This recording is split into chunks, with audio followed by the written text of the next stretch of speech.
Welcome everyone to the next episode of Hexdecks Decktech, featuring myself, Phoenix Forge, and Adorme. And Hey, we're gonna get some games going here. We're gonna start with my deck. I am playing Ruby Wild Monsters today. I've been testing with this deck for a couple of days now. I've been tweaking here and there. It's really consistent. But it's your basic ramp deck. But I'm splashing for red. Well, not really splashing. It's kind of a 50-50 split. But you got red in the deck for some removal and then some late game threats. The ramp package includes, Howling Brave and Chlorophylla. I didn't go with 4 Chlorophylla because I think that's a little too much. You only really want to draw one a game. Removal package includes Burn, Heat Wave, Rage Fire, all those good things. Your major threats are Crash the Beast, Genesis Hydra, which has synergies with Heat Wave as well. It's a great card. I think it's underplayed. A lot of people overlook. 4/4 for 4 is fine, but it's such a great blocker because if it's dealt damage, it gets +1/+1. So I think people need to take note of this card, especially with threats that are in the game right now. Works really well. I've got a 1 of Zoltog. Just because I wanted another 4-drop. It works well. It's a 4/4 for 4. Again, it has decent value, has a really good upside, especially when combined with Lord Alexander. You give him speed when he drops, you get an extra troop on the board. And then my late game threats are Battle Beetle with Spell Shield Gem, all of them. It's just an amazing card. It's just a big body with evasion. And you can get to it, turn 5 because of your ramp, so it works out well. And then Ash Harpy, that's like one of my favorite cards in the game right now. It's done work for me in other tournaments, and she's my baby. She hurts when it sticks, so watch out for her. And then I have a couple of 1-ofs. 1-of Pheromones. Pheromones is good in a couple of different situations. The first one being, if you draw it early game, it can be a decent removal spell. You basically just throw it on a troop you don't care about, force them to block, and then you get to pick 1 or 2 of the troops to kill, depending on the damage that you can get on them. And then if you draw it late game, also, it can give you a win con. You can throw it on a Howling Brave and swing with your team, and he can't block anything but the Howling Brave, so it works well that way. 1-of Chaos Key for a catch-all for Solitary Exiles, Soul Marbles. But you don't want to play too many of them because it dilutes the deck. You want to be an aggressive ramp deck that gets in quick, consistent damage, good value every card that you play. And it's been working extremely well for me. So that's the main deck. And here we have the sideboard for Ruby Wild Monsters. It's got some pump spells to deal with the mirror match or other mid-range decks just to get your damage through. It's got some removal. It's got an extra heat wave for aggro. It's a great card, plus the synergies with Hydra. It's got turbulence for the troublesome flyers. That's one thing that this deck has problems with is flyers, especially ones with a decent body on them. So you need, in case somebody throws out some troublesome threats in the air, you've got some catch-alls there. 1 total meltdown for artifact decks. I don't expect to see many of them, but I had an extra slot, so I figured it'd be a decent card for it. You got Manti Elders for the control matchup, as well as Nature's Reigns to take away their Soul Marbles and their other constants. Crazy Squirrel Titans for more of the mid-range aggro style decks. Helps another troop on board and a removal spell all in one. And then 1 Survival of the Fittest. Just if I feel as though I don't have enough removal in my deck, I can always throw that in if Heat Wave's not going to work. It's just another side of the coin when it comes to the whole removal debate on which ones you should use. And that's about that. It works well. It has decent cards for every kind of matchup. Obviously, week to week it's going to change with the metagame, and you can make small tweaks here or there. This one seems good. We will see once we get through a couple of games. And that's about that for Ruby Wild Monsters. And now Endormi is going to talk about his sweet deck. Sweet indeed. So I'm playing with M&Ms, which stands for Marbles and Masteries. So basically, this deck is a Diamond Sapphire deck that combines the tempo of Sapphire with the powerful removal and threats of Diamond. So on the troops we have are four living totems, four Buccaneers, and four Druskulls of Walker. And you can count Soul Marvel as a pseudo troop, as it's going to be transformed into a 6/6 most of the time. The good thing about Marvel is that it's versatility, so it can do both things. It just, for me, it's the best card in the set right now. So if you're playing Diamond, unless you are really, really aggressive, then you should play those. But let's stop talking about Marvel a little bit and talk about the other things. Living Totem is a cheap threat that can go really, really, really big. Especially if you have armaments out for whatever reason, Living Totem can just win the game. And it's a threat that you just put in the board and they have to answer it. And it's really, really hard to answer. As it's hard to raise because of the pump spell with the life drain. It's observation, just really, really, really annoying. The Buccaneers are just for the tempo swings against other creatures' decks. They are one of the first troops that goes out when we're facing control. And Drews are just five cost 8/8 trample, which basically no much downside, as we can use our hero power to gain a life when they attack, so we can untap them for free if needed. But also they work really, really well with Marvel, giving them a steadfast, so they don't tap. So we can attack with them every turn. So the thing also that gets the deck together is the Mastery of Time, because you can do some really, really amazing stuff with it. For example, if you're like 6 resources and you just transform your marble on the end phase, and then you just give it life drain and attack twice, so you gain 12 life, you attack for 12. It's really, really, really, really good. Same with Drew, you can use it to attack twice, and in combination with the teammates life swing, it's really, really powerful. And for the removal package on the main deck, we have three counter magics. That's really, really good against most matchups, except the most aggressive ones. And then we have repels, the cheapest spell that hits 90% of the troops. Any troop that attacks and that has a spell zero invisible will get killed by repel. And as the last removal, we have Solitary Exile and Time Ripple. Time Ripple, I count them as a removal spell, as they have a cool synergy with Solitary Exile. You can play Time Ripple on whilst the Solitary Exile trigger is on the stack to bounce your own Solitary Exile trigger to get a second activation of Solitary Exile. But they are also really, really versatile in other situations, like just bouncing your own troop to prevent it for a removal spell, just get a blocker out of the way, gain some tempo and some time to get out of the sticky situation against more aggressive decks. So it's a really, really versatile card. So and the synergy with Solitary Exile is just a plus. So now let's go to see the sideboard. On the sideboard, I have a Foreigner Conflict. It's another removal spell that just goes against the most aggressive decks.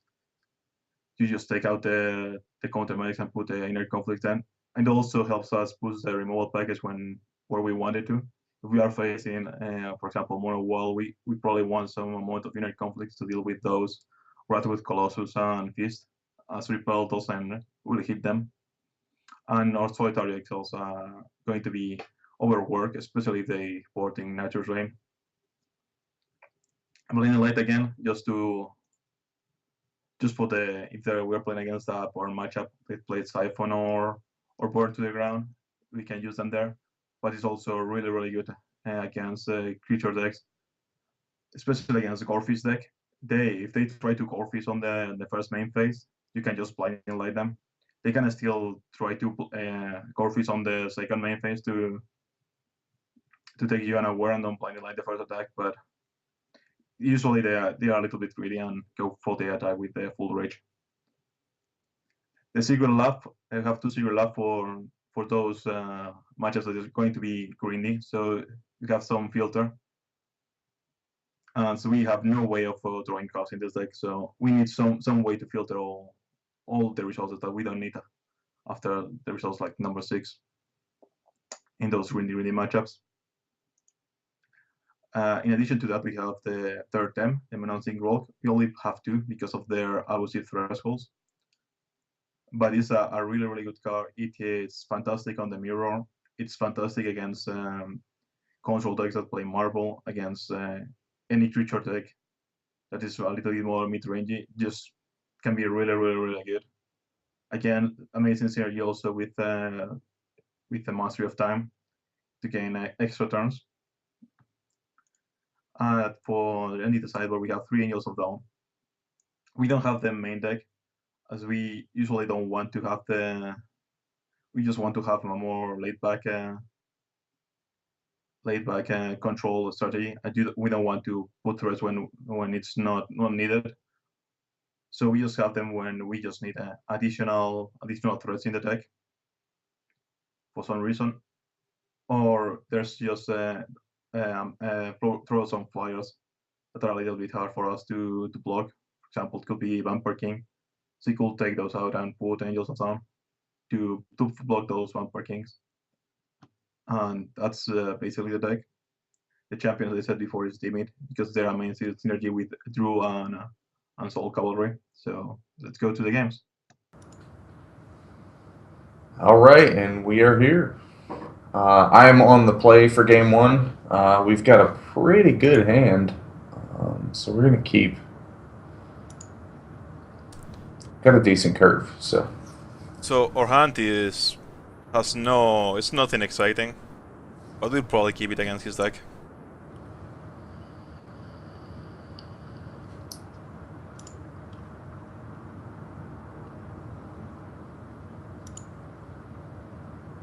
Go ahead and get started with the Wild Shard, pass it back.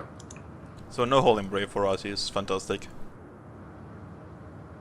Yeah, the deck really, it's a completely different matchup when he's on the play with a Holding Brave when he's not. So let's just put our stuff out. Yeah, the Howling Brave on the play with this deck, it can be a little out of control at times.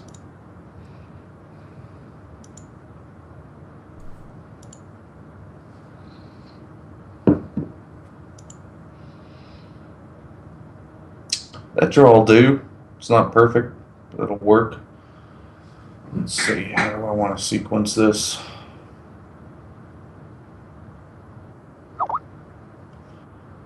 I think we're just going to play out the Ruby and then play out a Chlorophylla and just get our ramp going. Allows me to do some stuff next turn.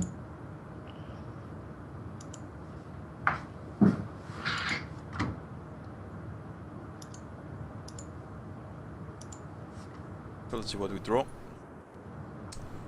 Nothing terribly exciting. I don't know if I want to play this. Save it. Yeah, probably don't want to play it. So we'll just play this and pass the turn away.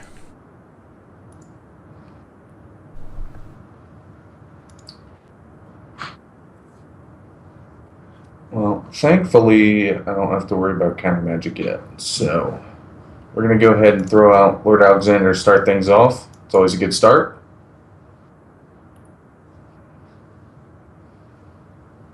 We have the Shard of Fate and get our second Ruby Shard, and that sets us up for being able to cast our entire deck, so that's good.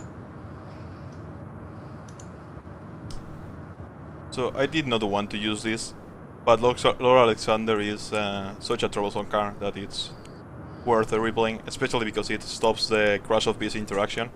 It does not stop the rest of his deck, but it's still a pretty decent time ripple target.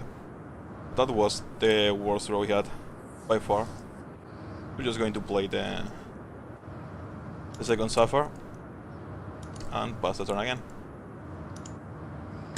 Okay, that time ripple on that Lord Alexander was kind of a pain in the ass. That does not help whatsoever. Okay, so roll with the punches, right? Roll with the punches. Okay, so we've got a lot of options here. A lot of different things. He does have 3 resources open, and I'm assuming since he's Sapphire, he's playing counter magic. So what do I want to do here? You know I'm playing counter magic. Yeah, do I have it? That's the problem. Alright, so I can replay Lord Alexander. And considering that he's a 4 now, he's not as valuable as he was before. So if it got countered, I really wouldn't be too devastated by it. But I do have a couple other plays.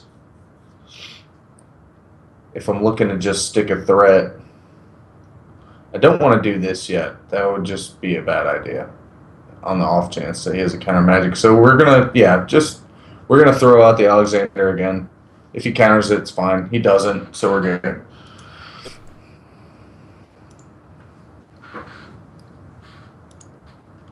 Your time ripple was just a little with the hasty troops. Could be really problematic. So. And there it is. We are just going to solitary exile that. Fun stuff. I just wasted my turn. But it did get a removal spell out of your hand, so it's not a big deal.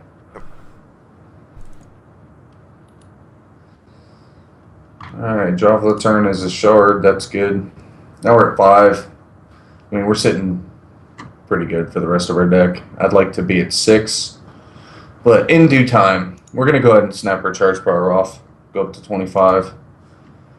There's been a debate with some other players about whether this champion is the right champion to use in this deck, or if Monica Shin can actually negate more damage than life that you gain from this champion. I've tried both. I prefer the Coyote, especially against aggro. And then I think Monica Shin is pretty bad against control as well, so it just seems like it's the best choice out of the two. Alright, so we don't have to worry about a counter magic. We're going to go ahead and throw out our Crash of Beasts and a Chaos Key just for value. So we use all of our resources in the turn and pass it back. I don't think Monica Shin is a great champion for attack. The only champions I would consider playing are Running Deer and what is called the Orc one that puts an elemental into play. Oh, Poka. Not Poka, the other one, the Rock Elemental. Oh, okay, yeah. Telzot. Yep, because it gets speed with Alexander and stuff like that. Yep. But overall, I think Running Deer performs really well. There's a lot of games where I end it above my starting life total and win, but then there's also games where, it ends up saving me from dying. Alright, so he puts the totem on the board. Needs to be dealt with eventually.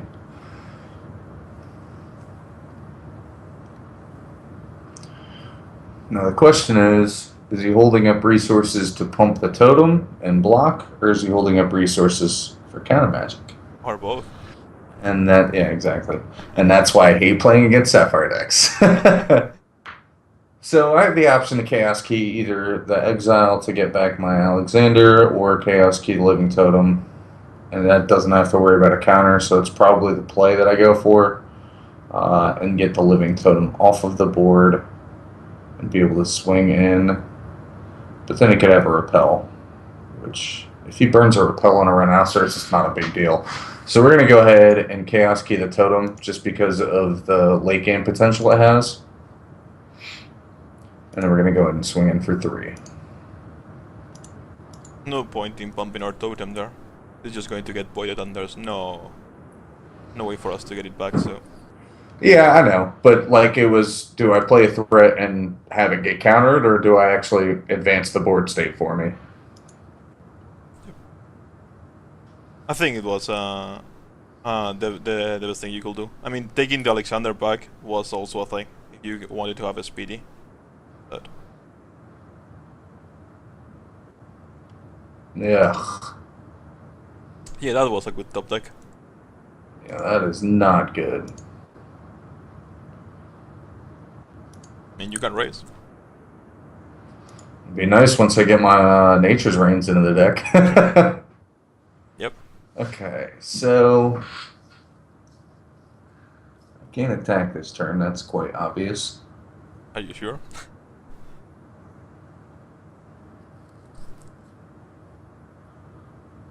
So just sticking a threat is probably my best bet, considering he's tapped out. So we go ahead and play Hydra, and because he's tapped out, I'm playing pre-combat. So, and then we're just going to go ahead and Rage Fire him in the face to get shuffled back in the deck, do a little bit of damage, and then go ahead and pass it back. So let's see what we draw here.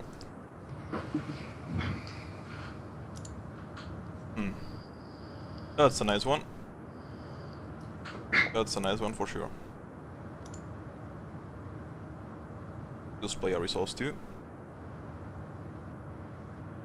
You didn't draw a Judgment, did you? I don't have those. We'll attack for 8. He cannot double block. He will lose both troops, so pretty fine with this. We will mastery of time here. Aww. Let's see if we can get another one. That's terrible. Yeah.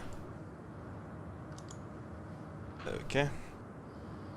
We will untap the Droop paying 8 health. Just to be able to attack again. While he's tapped out. Play the resource here.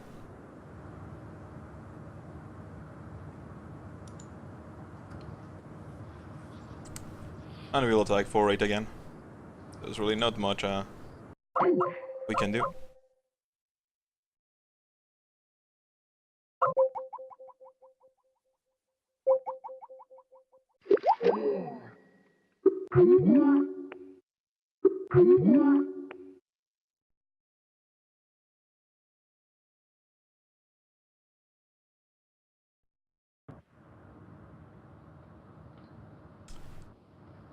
So I could untap your Ordru.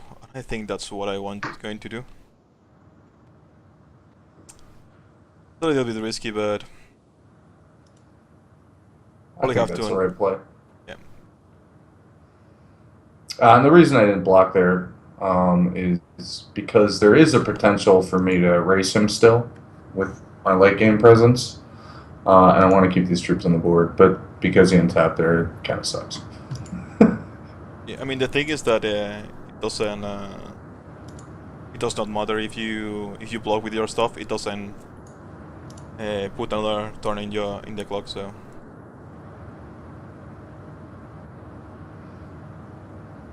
He's still got another charge power up. I don't know if I'm going to be able to win this. Swinging in would just be a bad idea. I mean, you may have to do it to raise, depending on the last card on your hand. Yeah, I mean, it's not a card I can use this turn effectively. So if I swing in with both, he kills the Hydra, I do 3, he goes down to 10, and he's going to go up to 18. And down to 10 again.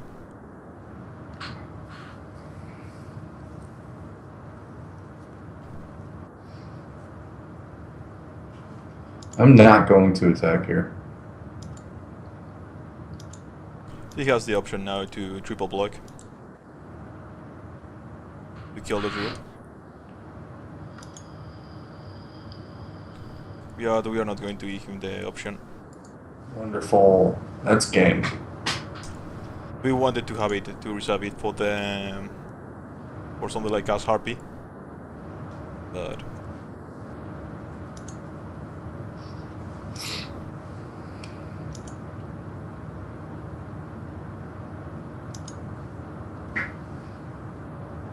I mean, it doesn't matter if I block or not.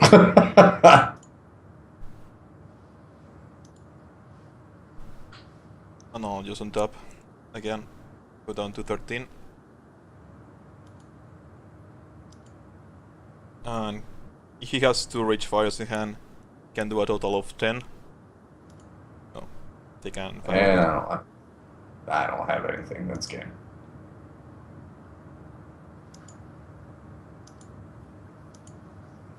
We kept a hand with no action. But him not having the holding Grave turn 1 just gave us a fantastic chance. We will have no chance if he got the holding Grave turn 1 into Alexander turn 2. Being really, really rough. Especially because we drew so many resources this game. We drew 11 out of 24.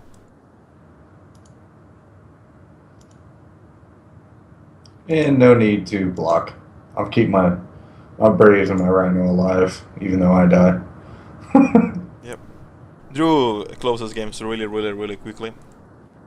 It was a really good top deck.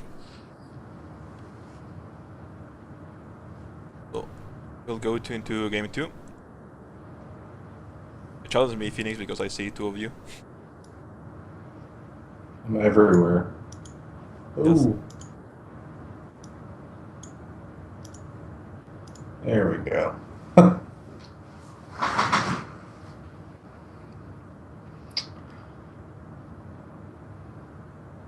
So I am on the play. Yes. So we all go first. See is on the play. He lost the last game.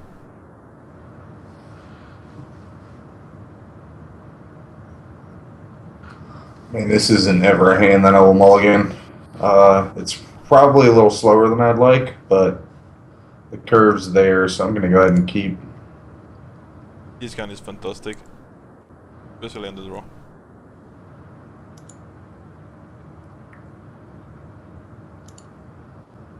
Throw out the Ruby Shard first. Pass it back.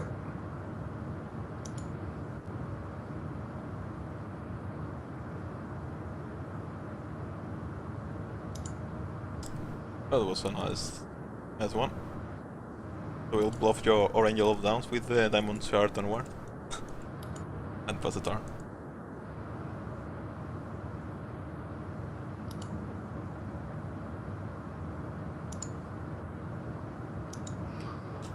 I have no turn 2 play, which is disappointing, so I will just turn the pass. Pass it back. So let's see what we get. Other results will be fantastic. So, there are 2 paths I can do here.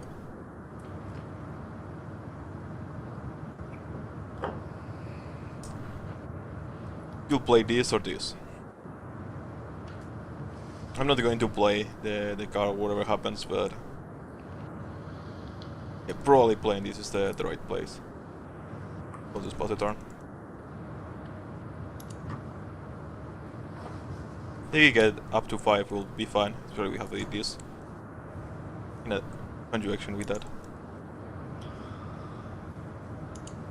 So I'm going to go ahead and play the Alexander here. It's probably going to get bounced, but I don't really have a better play, so I'm going to go ahead and play that.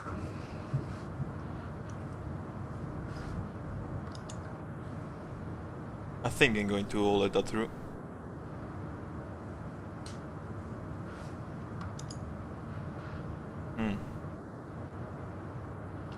That's interesting. We'll play our Slav around and just wait. Wonderful. Okay, so I'm forced to play around counter magic again, which is always fun. I could have a repel, but we're going to go ahead and swing anyways because we got to get the beats on. And I'm going to repel that. He's going to repel. Okay. Well, it's not horrible. I'm going to go ahead and crash a beast here. Just get a cycle back. And I'm going to go ahead and burn to the face. That's aggressive. Well, I mean, there's not many targets in your deck that it's going to work against. Totem is a thing.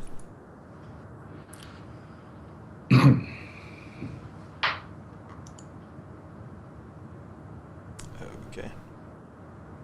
That's probably the play. what we drew. I want to have 5 before I start playing the other stuff, so sponsor right now.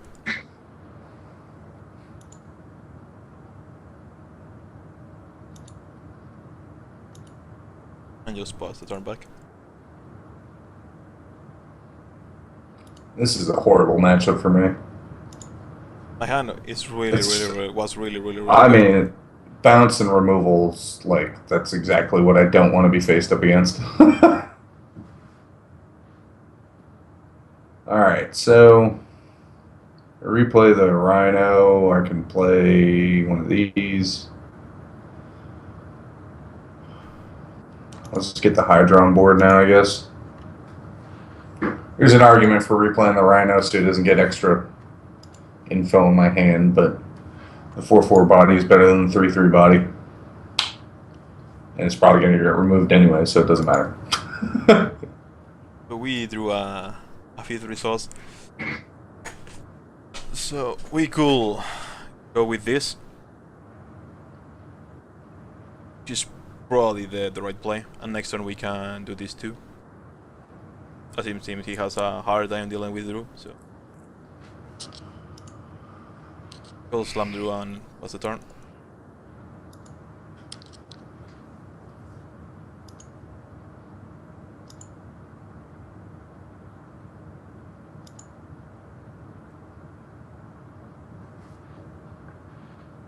Well, that doesn't help at all. I mean, this is another game where I'm just kind of screwed. You don't have your second Ruby. I'll throw out the Hydra so I can show a double block, but I doubt that's even going to happen. So I am forced to attack, so.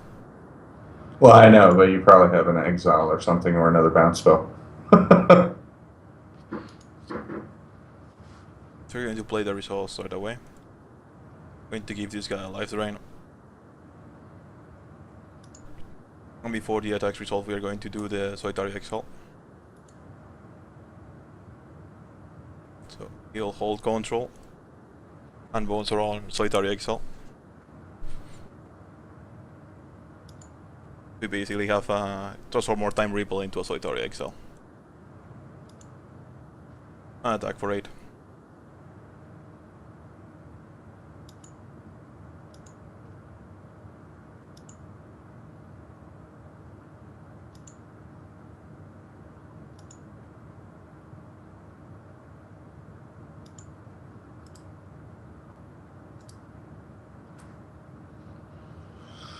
Okay. So we're going to go on Heat Wave, get rid of the blocker, plus it buffs our Hydra. Since he's tapped out, I'm just going to go ahead and play this Alexander now. I still don't think there's a very good chance of me winning this game, but go ahead and bash for 5.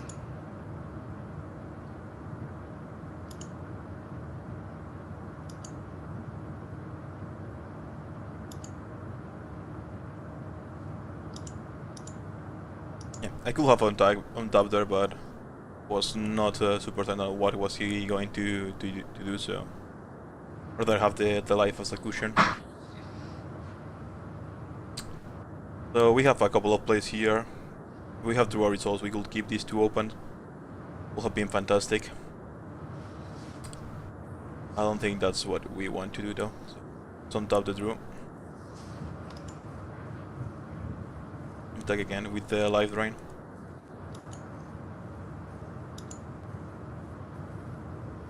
Team just gained so much life with the right troops.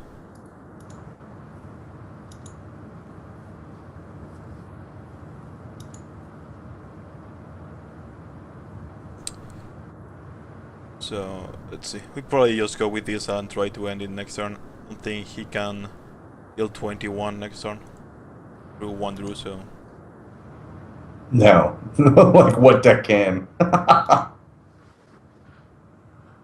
Oh, fun stuff. Alright, well, that's the game. yeah, natural range will going to improve your matchup a lot, as I have so many targets for them. Yeah, right. Even total the meltdown.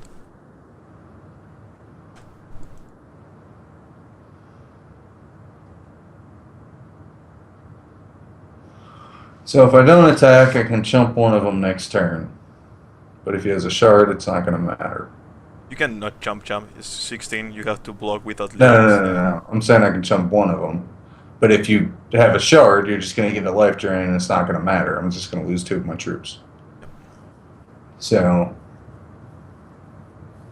I'm dead.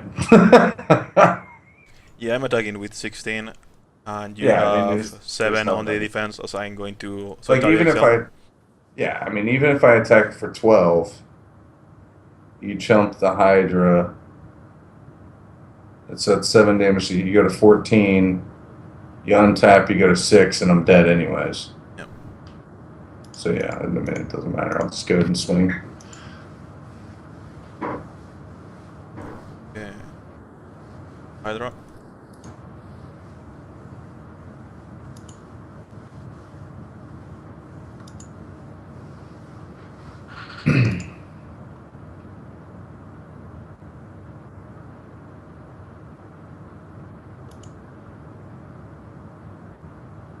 So on top or second row. Just solitary actual, the only blocker. Just going for the game.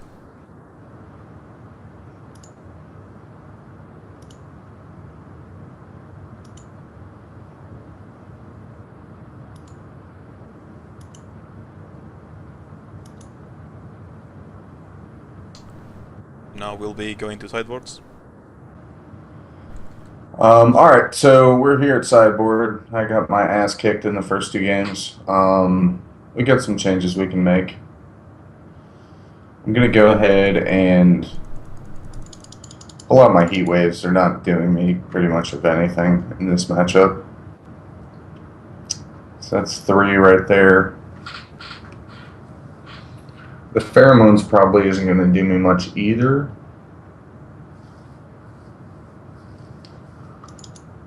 Let's go look at our reserves.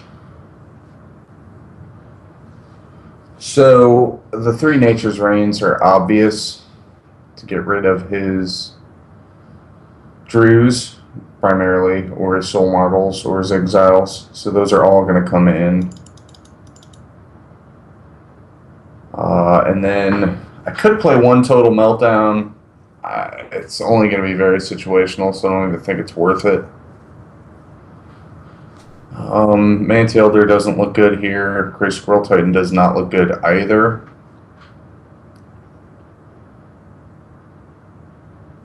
You know, 1 or 2 pump spells probably wouldn't be bad to try and push through. But even a Wild Growth on a Hydra really doesn't even do anything against a Drew. And it would have to be +1 already, and then it would just trade. So that doesn't even seem good either.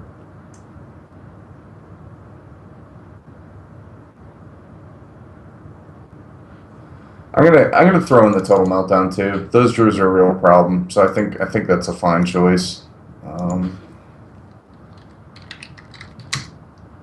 So let's get those 3 Nature's Reigns in, and get that Total Meltdown in as well.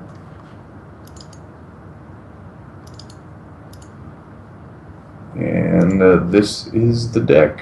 So at the cost of some removal that wasn't doing me anything, pretty much, I've now got 4 cards to deal with his 2 biggest threats or 3 biggest threats that he has against me, being Soul Marble, Solitary Exile, and Drew. So I think this looks good.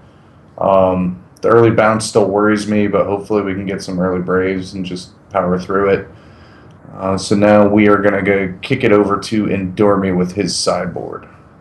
So here is the sideboard, as you can see on top. It's their deck. So the first thing is that we are playing against a wall deck, so the chance of him having Nature's Reigns are really high. We also did not see any non-troop constant or non-troop action that was on the field. No artifacts, no constants. So Solitary Exile or Inner Conflict, it's basically the same card, but Inner Conflict does not get hit by by Solitary Exile, and it's easier on the threshold, so that's the first swap we're going to do. We could potentially want additional removal, so we may keep one of them in. Also, with the amount of burns and rage fire and heat waves we saw in game 1, Totem is probably a little bit too slow. We're probably going to swap 2 out for the 2 Angel of Dawns, as the Angel of Dawns just line up so much better. They are more costly, but they line so much better against his troops. They can out-trade the Rhinos, Alexanders, and trade with Hydras and Soltok, potentially. The Grolls could be really nice, but they may be a little bit too slow. We could... The thing is, the Masters will... The Grolls will go instead of the Masters of Time, as they do a similar thing. I don't want to have more. So the counter is still really good. The chip removal is fantastic. The bounce is really nice. So there's an argument to put the Menacing Grolls in. Then going to take one Mastery of Time out for one Menacing Grolk, just to have it there, just in case. Sometimes it may be even better. And although Blinding Light could be okay, I don't think that's the way I want to go with this matchup. So that's basically what we sideboard. So we take out 2 totems, so 1 Mastery of Time and the 4 Exiles. And we get in 1 Menacing Grolk, 2 Angel of Dawns, and 4 Inner Conflicts. So now we'll go on to game 3. Alright, so this is not the most stellar hand in the world, and it's probably too slow. But I've got my turn 1 Howling Brave. I've got some other things that are going to be good for the matchup, so I'm going to go ahead and keep a 1-lander. This might bite me in the ass, but I'm going to go ahead and keep it. This card is nothing exciting. This will have love 1, but 2 of them is a little bit too much. But we will keep them on the draw.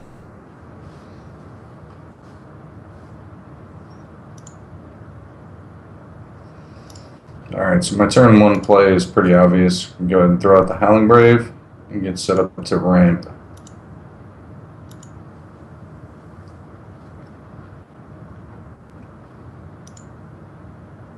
So we'll go with the Diamond Shards first, as we have now Angel of Dawns in our deck. And what's the turn? Now, come to think of it, I probably should have put Grace Roll Titan in my deck to deal with your Angels, but I didn't know you were playing Angels in your sideboard, or I wouldn't have known. But that would have been nice information to have. So we're going to go ahead and Chlorophyll you here. And go ahead and spash for 1. Just trying to get some value out of this Howling Brave before he bounces it or kills it. Yeah, I don't think there's a point of bouncing it right now. Or kill it, as I haven't seen you missing any resource, so...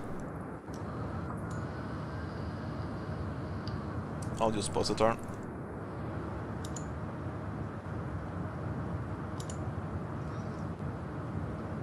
Okay. No shard. That is not good.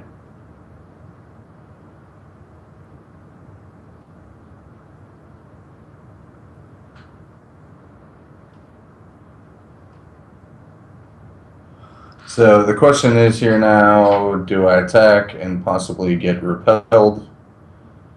But since I missed a land drop, he might be willing to bounce it anyways. So the question is, do I attack and get repelled and get a repel out of his hand, or do I attack and he time ripples it? Or do I not attack and he time ripples it anyways? And it's only 1 damage. I'm going to go ahead and swing anyways. I need to try and kill him as quickly as possible, so we're going to go ahead and risk the repel. Even if he repels, it's not a big deal, so we're just going to go ahead and swing. But now that I know he missed the results that we didn't know pre-combat, now I'm going to bounce it. This basically gives us an extra turn. He didn't have anything to play on 3 last turn. He's not going to play anything next turn unless he draws it, so... We'll just pause the turn. You're just making me look bad, man. Like, this isn't fun. My draws All have been right. really, really good. Yep, of course. Alright, so we drew a shard. It wasn't a ruby, though, so it doesn't help a bunch. I could play out the Howling Brave. Is it going to get countered? No. Okay. So go ahead and pass it back. This is not looking good. This hand just turned out to be crap.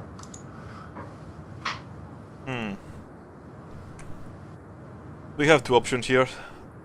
I do think I want to go with this one rather than this one. Because I want to get to this and finish the game as quickly as possible. We'll just Buccaneer the whole brave again.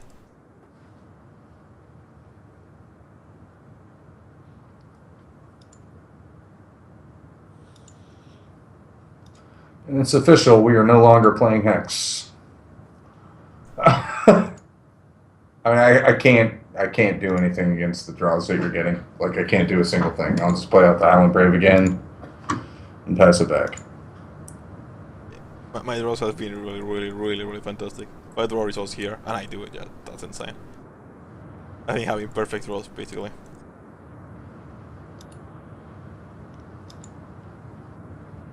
We'll attack here for 2.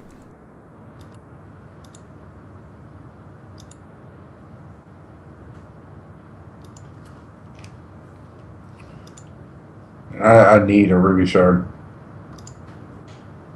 And I don't draw it. This is horrible. Well, I'm going to go ahead and Nature's Reigns that. Oh, he's tapped out. That was a really good thing. It still doesn't do anything for me, really. No, yeah, if you didn't have natural range that, you will die next turn. I see you've got Mastery of Times in your hand. Yep. So I'm dead anyways. No, I don't have. I'm not going to Mastery of Time with only a Buccaneer. But the plan was to Mastery of Time the draw.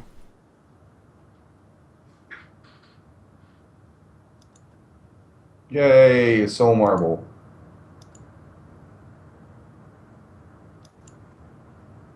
That's still a couple of turns away. Well, I mean, it's probably going to get countered, but I need to play it because I don't have anything else I can do. No, I'm going to let it go.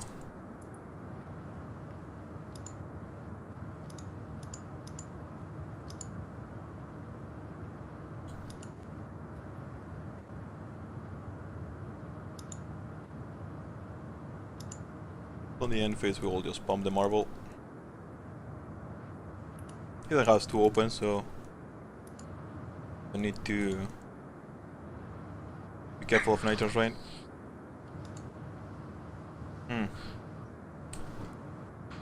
Well, the first one was good, the second one is fantastic.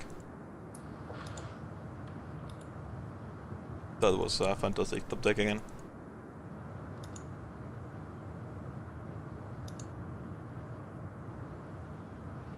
And that's game.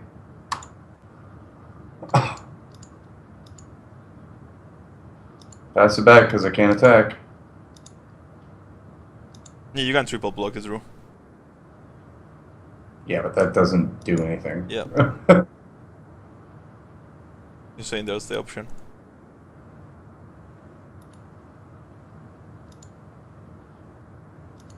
I'm only going I have to because I can't have that thing on the board because you're just going to untap it, but still doesn't help at all. Like, I do not ever want to triple block with this board. Yeah. So we'll let it go. Kills everything, so...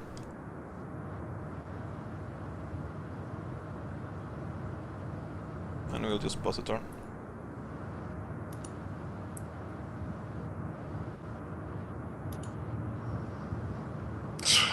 God. How do I draw a wild shard there? Like, I don't even know how that's possible. So we are going to pawn the marble.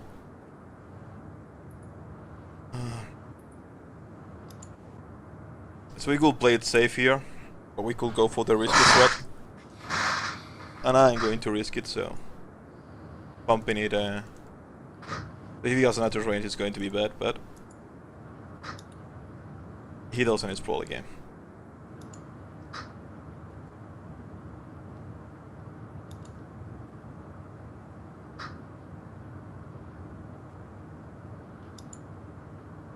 So we'll make cavalry here.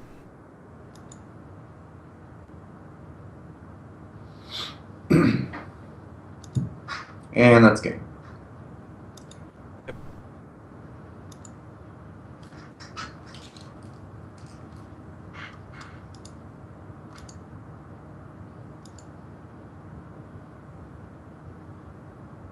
Master of Time. Do it again.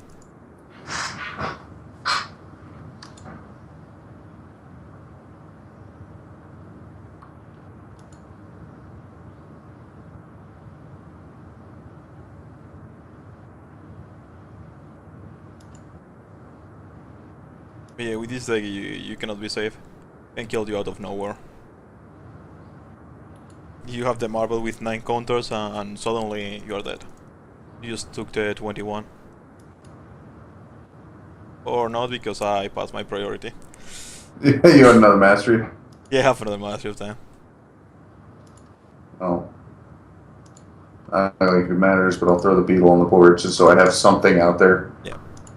And you counter it. So that's game.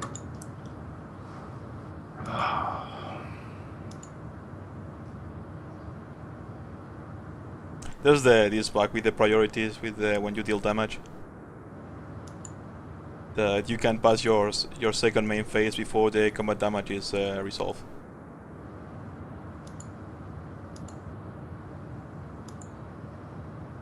So basically back-to-back perfect draws.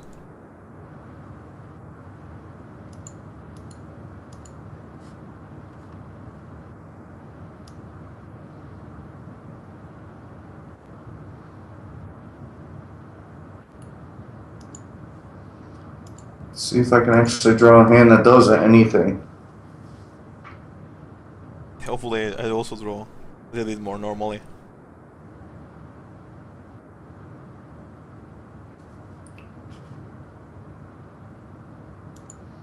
So I'm on the play again. Game 4. Gotta keep the hand, even though it's probably not gonna be good enough. We'll keep it.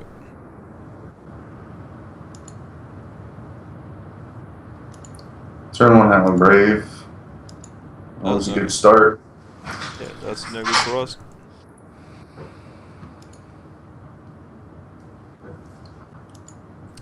So we want to play this as well. Now with what we draw, it doesn't matter much. Yeah, we will play Diamond first for the Yellow Donut again.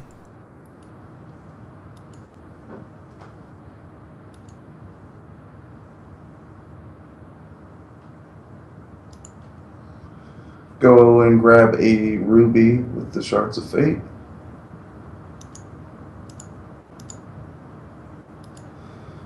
Dash for 1. No Chlorophyll, no Rush of Beast or anything like that. Fantastic for us. Of course I don't have any of that. That means I would actually be drawing cards.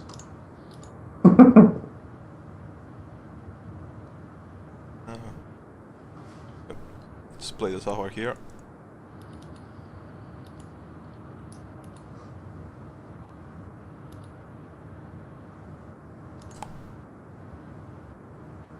We're going to go ahead and get out the Hydra now, even though it's going to get bounced next turn.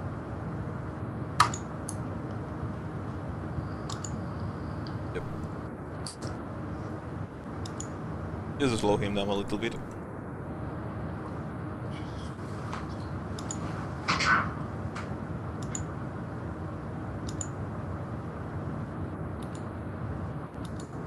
It doesn't slow me down a little bit. That wins the game, because now you're on counter magic mana.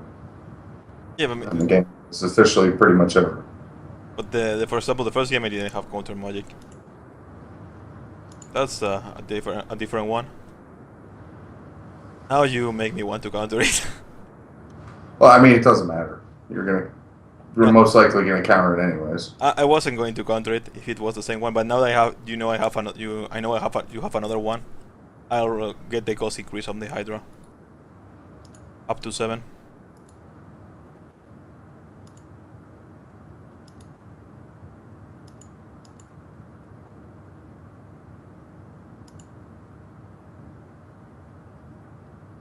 We'll get our second diamond so we can use our hero power.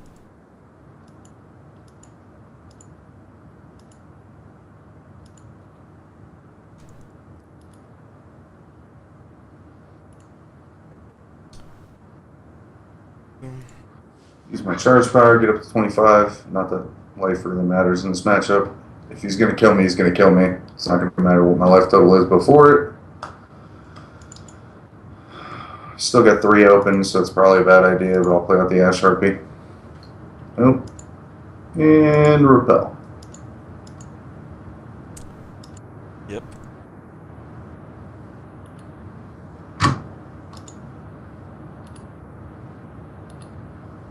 So let's see if he has the Nature's Rain.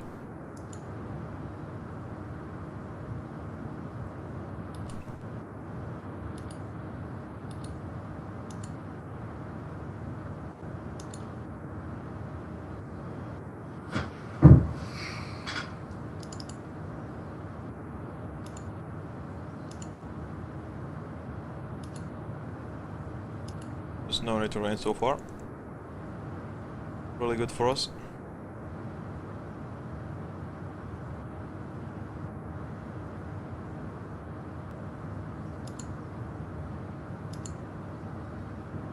I mean, there's literally nothing I can do against this deck. Not when you're drawing like you are. Yeah. So I think I want to play this. Turn. 4, 10. Yep, I think I want to play this. And 1 of Grog. And if he gets an RP, I'll take the 4. I want him tap through.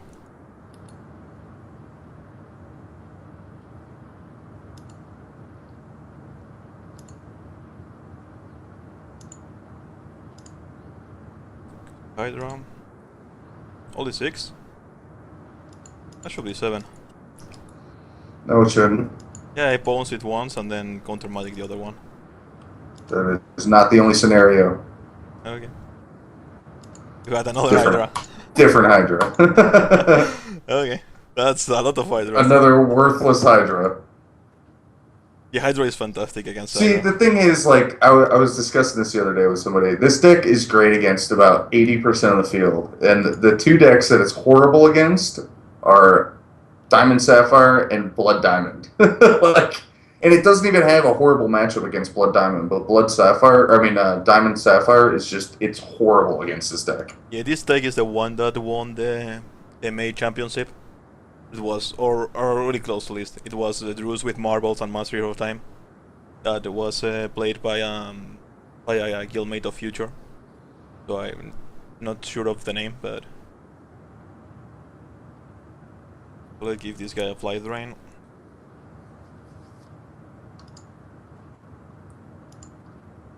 And proceed to attack for 10.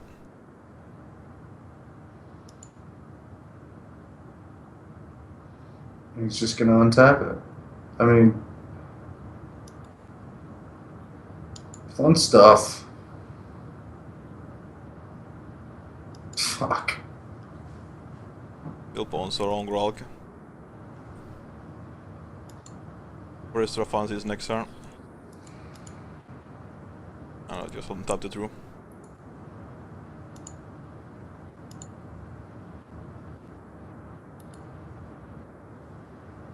Brick after brick after brick after brick.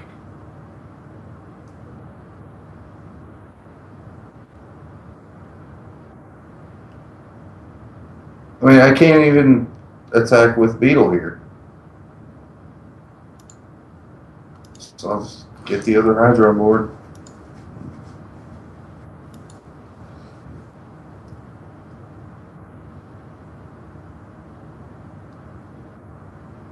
In the Truths of the Mothers, I have the Grog. Yeah, I mean, there's literally nothing I can do. I understand. Yeah, it's the one of Grolga I have in the deck. We can go to an extra result if we wanted to have the marble up, but...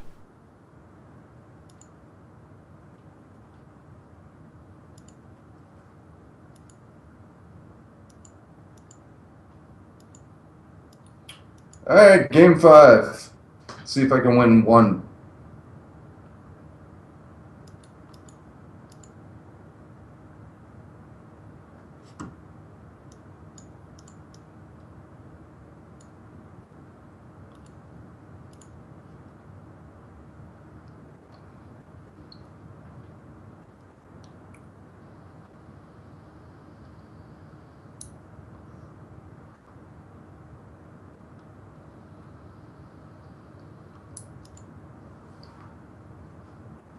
On the play, game 5. See, like this is the thing. Like this hand is. I mean, it's a great hand, but I still don't think it's good enough to win. I'm going to keep a really risky hand. I mean, I gotta keep. I can't risk getting a 1-sharder or a 5-sharder. If I drew a diamond on the first draw, this hand is really good. If I don't get a diamond, I'm so dead though.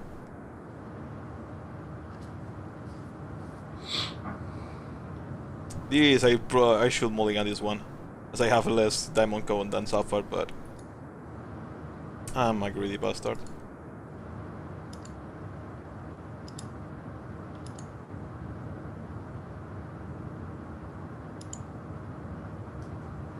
Never mind.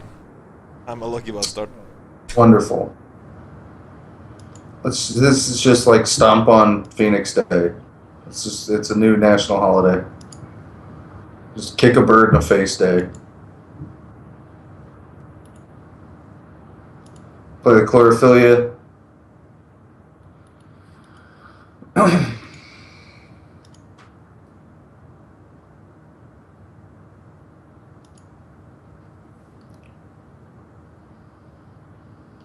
Play the marble.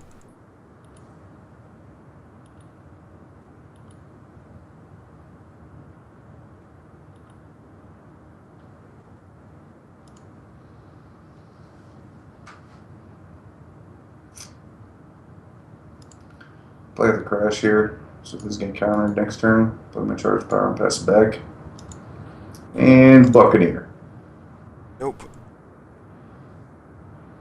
I'm 100% sure that cannot happen. So, yep, we just pass the turn. Can draw another shard. Wow, this is a land drop. Yeah, I give that one lander. So, well, we'll go ahead and swing in first. And repel. yeah, that they have. Oh, God. You gotta be kidding me. Even though you've got a crap hand, it's still ridiculous. I didn't say it was a crap fan, it was a one lander. With one diamond, it would have been so much better. Oh, get the Hydra on the board. See if we can get a Sapphire here. We do not. So, we'll pass the turn. If you have another repel. You do. You have another repel. You. Maybe. I mean, I have to swing in. I'm not going to sit back on the chance that you have a repel. And repel. I want to save it for something else, but... This isn't good content. Like, everybody, if you're watching this, if you think this is terrible, post it in the forums, please, because I think it's terrible. That's probably a game, by the way. I cannot deal with that. You probably kill me before I can do anything. Yeah. That was definitely not the draw we wanted. We just bomb the marble here. Still stuck on 2? Yikes. Yeah, I drew 3 Masters of Time, one after the other. Oh my god. So if I get to 5, it will have been fantastic, but... Alright, well, I'm gonna go ahead and bash for 5. Holy crap, I actually get to say that in this video. That's crazy. Alright. right, and then we're gonna play out a Crash of Beasts and go ahead and Rage Fire to the face, and let's try and get this done as fast as possible because I know he's gonna draw a shard, and then the game's over. I cannot get out of this one. No, I know. So you get a shard now, but a little bit too late. It was a really risky hand, so.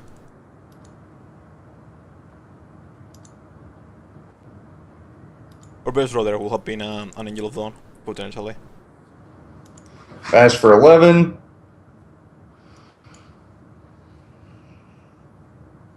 And hopefully he doesn't counter this Rage Fire. He counters it. Yeah, my opening hand was 1 Sapphire, Counter Magic, double Repel, Soul Malware, and 1 Drew. Something like that. Oh, God, that's terrible. I mean, the hand is fantastic if I draw shards, but I did not, so that's game. I just need to get 2 more damage through and I don't look like an absolute fool. If I had drawn the shards instead of the Masters of Time deal in a different order, it would have been over. Yeah, that would have been terrible. That would have been terrible. Alright, so let's go ahead and bash in, and he's going to play a Blinding Light. Oh man, that would be so good. But no, unfortunately not. So we'll just spawn the marble here. Just once. Just once. Yep. Just for good measure. Yep. Yeah, what a game!